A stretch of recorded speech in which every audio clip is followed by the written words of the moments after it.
3 дена и тензични преговори беа потребни за земјите членки да се договорат околу имињата на новите први луѓе на европските институции. Агенда 35 во оваа емисија ги анализира номинациите на новите челници на ЕУ во контекст на интеграциите на нашата земја, но и во контекст на проширувањето како процес. Останете со нас. Во оваа емисија ќе гледате кои се луѓето кои ќе ја водат Европската Унија во следните 5 години. Европа ја добива првата жена председател на комисијата. За македонските власти, низиниот избор е посакувано сценарио. Зошто европските лидери се измачија да најдат компромис околу челните позиции во ЕУ? Додека силите во Европа се прегрупираат, реформите дома мора да течат.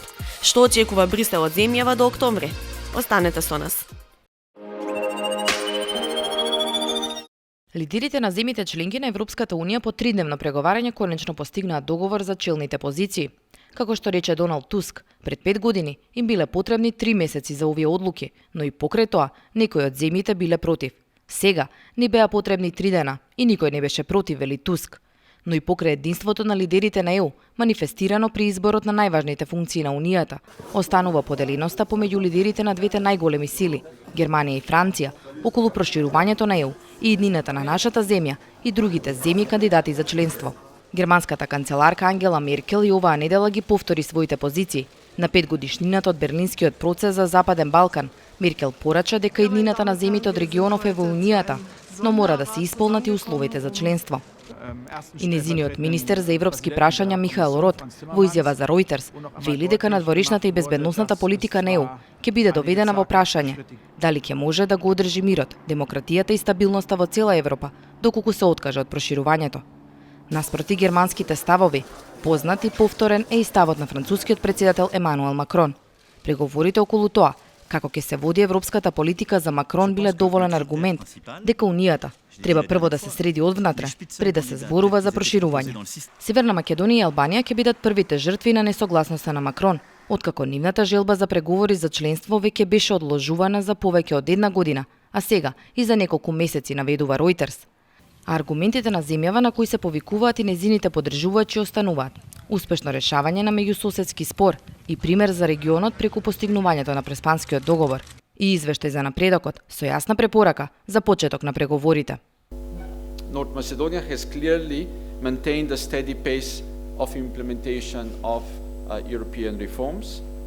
The country has met all conditions, as it was said, and it will continue by continuing to deliver tangible results in key areas identified by the conclusions, which is the rule of law, judiciary, fight against corruption and organized crime, intelligence service reform, and public administration reform. Законската рамка во правосудството е добро подготвена, но потребна е нејзина имплементација. Како клуч за понатамошно јакнење на владењето на правото е потенцирана улогата на СЈО и охрабрувањето да биде постигнат договор помеѓу власт и опозицијата за ова прашање, речеш Богар при презентацијата на извештајот. Beyond legal changes, all judicial institutions need to demonstrate their exemplary and contribute through additional efforts to restoring public trust in the judiciary. The Judicial Council efforts to protect judges' independence were limited, and it is essential that it steps up its efficiency to shield them from potential external or internal pressure. Continuous efforts are needed to remove the risk of perception of political interference.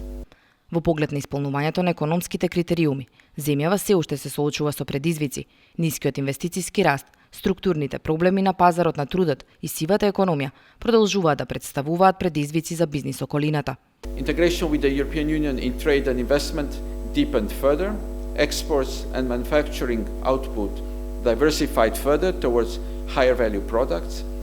However, skills shortages and the lack of skills alignment with those required by companies, reflecting shortcomings in education curricula, impair labor productivity and the competitiveness of the economy. Important investment gaps in public infrastructure remain. Но и покрај препораките земјава да започне преговори со Унијата. Министрите за надворешни работи на земјите членки на ЕУ во јуни се договорија да го разгледаат прашањето за отворање на преговори со Северна Македонија во октомври. Тие одлучија дека ова е важно прашање и поради ограниченото време на него ќе се навратат не подоцна од октомври годинава.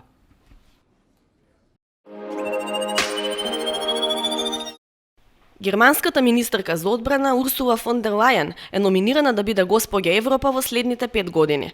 Ако европретениците го изгласаат овој предлог, фон дер Лајен ќе биде прва жена на позицијата председател на Европската комисија, а ќе го наследи досегашниот председател Жан-Клод Јункер. Родена е во предградие на Брисел, токму во годината кога е воспоставена Европската комисија како институција, а 61 година подоцна нејзиниот политички пат веројатно повторно ќе ја врати во главниот град на Европа. Фон дер Лајен е многу блиска соработничка на Ангела Меркел и нејзините ставови околу иднината на ЕУ кореспондираат со оние на германската канцеларка, која што е меѓу најголемите поддржувачи за нашата земја да ги почне преговорите за членство во европското семејство. Фон дер Лајен како министер за одбрана на Германија ја посети Северна Македонија лани во септември, непосредно пред одржувањето на референдумот, а во јавните настапи изјавуваше за обединета Европа и иднина која што ќе ја гради со Северна Македонија. Низината номинација со оптимизам ја коментираат и владини представници и ја доживуваат како уште еден позитивен сигнал за добивање датум за преговори, во време кога некои земји се уште имаат нејасен став околу прашањето за проширувањето. За позицијата председател на Европскиот совет номиниран е актуелниот белгиски премиер кој што важи за економски реформатор, Шарл Мишел. Негова главна задача ќе биде да ги води европските самити и да ги менаџира честопати спротивставените фракции и групи на европските лидери, предизвик за кој белгиската политика досега добро го има истренирана. За нов шеф на дипломатијата, односно наследник на Федерика Могерини, номиниран е шпанскиот министер за надворешни работи Жозе Борел. Има 72 години и долго искуство и во домашната и во европската политика. Тој беше председател на Европскиот парламент од 2004 до 2007 година. Во неговиот мандат сега би можело да се соочи и со политички тензии. Бидејќи дел од неговата работа ќе биде да го надгледува диалогот помеѓу Србија и Косово, а доаѓа од Шпанија, која е една од 5 земји членки на ЕУ што не го признава Косово. На позицијата председател на Европската централна банка, од која што ќе зависи монетарната политика во еврозоната и стабилноста на единствената валута евро, доаѓа така наречената рок звезда во економијата, досегашната шефица на Меѓународниот монетарен фонд Кристин Лагард. Таа ќе го наследи Марио Драги, а ќе биде прва жена на оваа позиција. Иако според многумина фаворит бидејќи го водеше и ММФ во екот на финансиската криза и одигра клучна улога во надминувањето на финансиските проблеми во повеќе европски држави, сепак некои експерти нејзината кандидатура ја гледаат како дискутабилна, поради малото искуство во водењето на монетарната политика и недоволна експертиза за финансиските пазари. Пред да се пресели во Вашингтон во 2011 година, кога стана шефица на ММФ, таа беше 4 години министер за финансии на Франција. Председател на Европскиот парламент во вториот круг на гласање стана италијанскиот социјалдемократ Давид Сасоли, а токму неговата институција ќе има клучна улога во ратификувањето на новото раководство на Европската комисија, со мнозинство од претениците. Има разни прогнози за тоа дали сите овие номинации ќе ја добијат потребната поддршка во Европскиот парламент, но познавачи на процесот велат дека самиот договор околу имињата кој се предложи е многу значаен, имајќи го предвид разногласието помеѓу силите на моќ во самата Европска унија. Значаен и за нашата земја. Новите лица ги преземаат уздите во Унијата во време кога Северна Македонија е во финалето од 30-дневната битка за почеток на преговори. Токму октомври, кога и официјално истекува мандатот на актуелната комисија, е рокот кога ЕУ треба да го дефинира и својот конечен став за македонската евроинтеграција.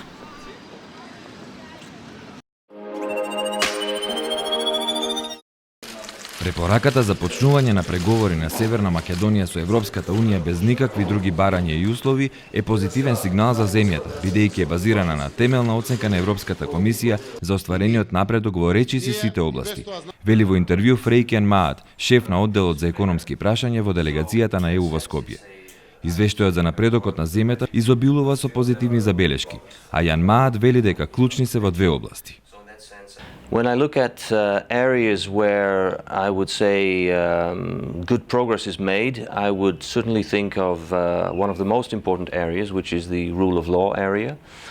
We've seen that North Macedonia was very serious in implementing the reform strategy they had already adopted the year before, and this translated into, for example, the adoption of two important laws, the laws on the Judicial Council, the law on courts as well.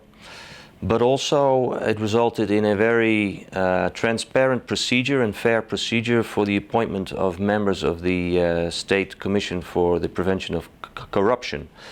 So these are all steps that are going in the right direction. And as well, I would like to point out that the government is involved in a very all-encompassing and serious reform of the public administration, which is also a key area. Меѓутоа, иако Европската комисија забележува добар напредок, токму овие области остануваат и најголемите предизвици каде што треба уште многу да се работи. Rule of law and public administration reforms are really those areas which turn out to be the most challenging, not only for North Macedonia, but I think for all candidate and potential candidate member states. And there, in the area of the rule of law, I think it's really one of the biggest challenges or demands will be to establish an impartial, independent judiciary. And that can only be, let's say, proven by having a track record of cases that are worked on, leading also to judgments and possibly also to convictions in let's say, high-level corruption cases. So this is something which cannot be realized overnight. It's something that should be worked on in the coming months and years, I would say. And then in the area of the rule of law, I would think of the establishment of a let's say a more service-oriented public administration. I always like to compare it to a private company. When you're a private company, you want to satisfy your customers, and well, governments and administration should work the same way. They should want to satisfy their citizens and companies. And then also, I think in this area, what will be required and which should be normal actually is, let's say, establishing a more merit-based appointment of senior civil servants. So really looking at, is this person qualified? Does he or she have the right qualifications to what it takes for the job? Што се однесува до економските критериуми, иако земјата е оцената многу подобро во споредба со сите останати држави кандидати од регионот, сепак во споредба со политичките критериуми, каде што Европската комисија нотира добар напредок во делот на економијата, комисијата посочува дека остануваат клучните слабости. One of the key areas is trying to diminish the informal economy, because this is really hurting the market, the companies. In fact, when you ask companies what is the main bottleneck, a lot of them will say the informal economy. And why? Because I think those companies that are registered are saying we face unfair competition from those who are not registered. They don't pay any taxes. They are not, let's say, bothered by inspections that come and visit them. So for companies it's important. It's important for the government itself because it loses revenue. It forgoes revenue from those companies because they're not paying taxes. And then for employees it's also important because employees, workers are not insured. So they're not, when something happens, they're not insured against health costs. They don't build up a pension. So in that sense, I think it's important that there is work being done on fighting the informal economy. Јан Маат, кој што е шеф на одделот во делегацијата токму за економски прашања, вели дека комисијата очекува од властите и попродуктивно трошење на народните пари што ги собира од даноци и придонеси.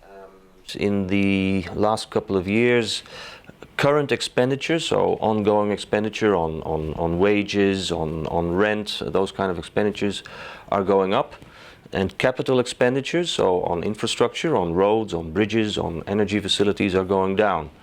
And this is, of course, not very good for the productivity of the economy. It's good to invest in the economy also as a government.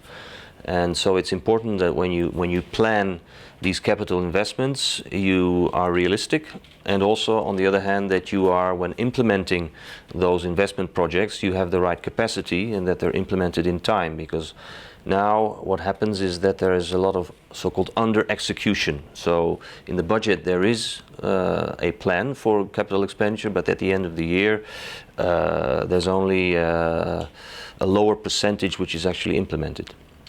Јан Маат вели дека во некои сектори во економијата се забележува значителен напредок, но според него клучно е да се подобри капацитетот на домашниот пазар и конкурентноста за извоз во ЕУ.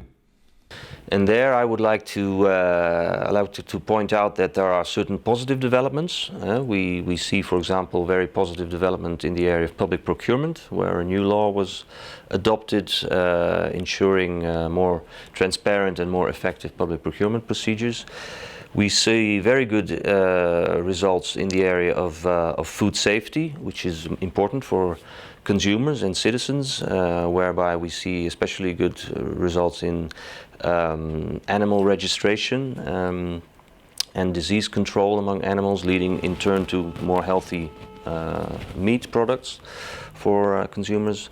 We see good progress in the area of energy as well, where we have framework legislation being adopted to align with the so-called third EU energy package, which basically means that now in North Macedonia both the electricity and the gas market are completely open for competition, which will in turn also be beneficial for consumers, which hopefully will translate into lower prices for electricity and for gas. Кога би требало да сумира, Јан Маат би навел 3 области каде што властите треба да обрнат повеќе внимание. The first one being the free movement of goods area, where I think North Macedonia really needs to catch up, and this is important because if your products are not living up to EU standards, it's difficult to export them to the EU. So you need more capacity building in institutions looking at this, especially in the area of market surveillance, so in the state inspectorate. Then another area which is important, where definitely more work is needed, is competition, especially in the area of state aid, where we feel that there is more transparency required in the current state aid schemes, and also the competition commission, actually the Commission for the Protection of Competition, should be building capacity and should be allowed to build capacity by the government. And then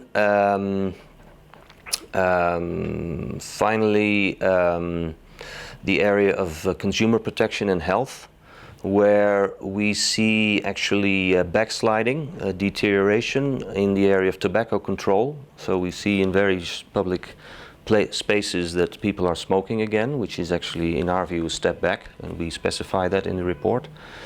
And also in the area of cancer screening, we feel that there's much more that needs to be done and much more funding that needs to become available for cancer screening.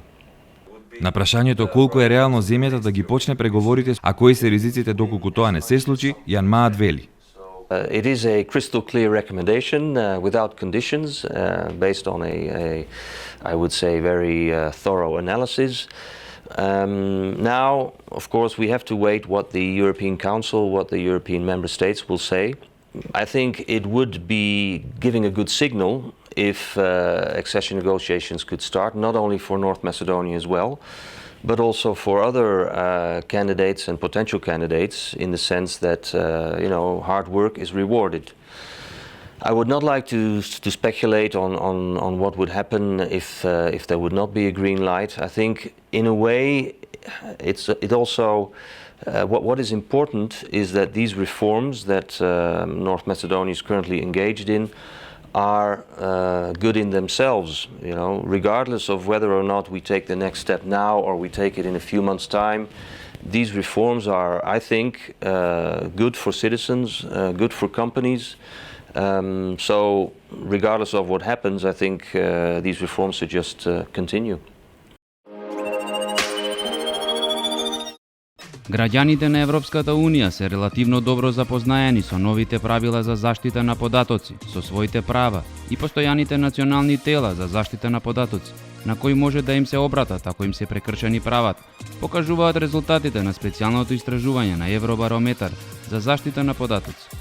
Имено 73% од испитаниците се запознаени со барем едно од 6 права кои се гарантираат со општата регулатива за заштита на личните податоци. Од друга страна, 60% од граѓаните на Европската Унија ги читаат изјавите за заштита на личните податоци, а од нив само 13% ги читаат во целост, затоа што се предолги или е тешко да се разберат. Инаку резултатите на Евробарометар се базираат на мислење на 27.000 граѓани на Европската Унија.